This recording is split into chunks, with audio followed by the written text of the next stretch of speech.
Welcome to Post-COVID New York City, where the streets are alive. I'm going to share with you the 5 things that have changed in New York City real estate today. Welcome to another edition of Monday Market Stats, where I bring you the numbers and the stories behind them. Life is being lived outside in New York City in a way that it never has been before. Restaurants have even more outside dining options. There's new restaurants and bars opening up on rooftops across the city. We have a 2.4-acre floating park, Little Island on the Hudson River. There's even a floating Mexican restaurant.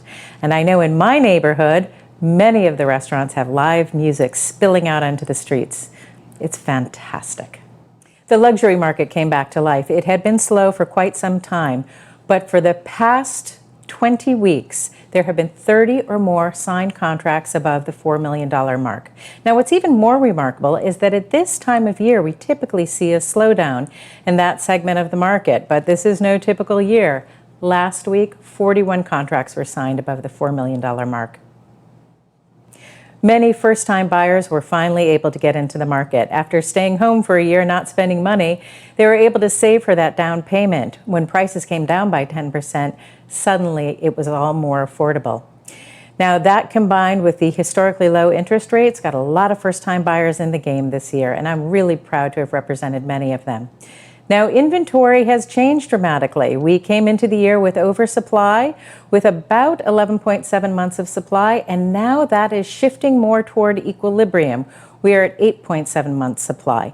Now, it's still a buyer's market, but certainly the bargains that were there are no longer available. Still great pricing, but please be careful when you're looking at that pricing online. You're probably not going to get that much off, if anything. Rentals became affordable in a post-COVID world, but that too is quickly changing. In May, we had robust leasing activity.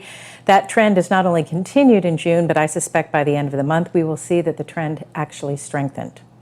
Now, the bargains still exist for the smaller apartments because people want more space. If you're looking for a studio or 1-bedroom, run, don't walk. Everybody's going back to work after Labor Day, and if you don't lock in those bargains in July, you could get caught out. Finally, here's a post-COVID trend that I think is likely to stay, and that is that closings are remote.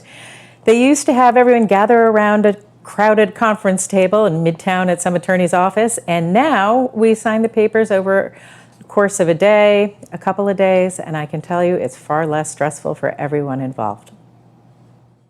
Thanks so much for watching this week. If you have any questions about your particular real estate transaction or plans, please reach out to me. I'm always happy to help.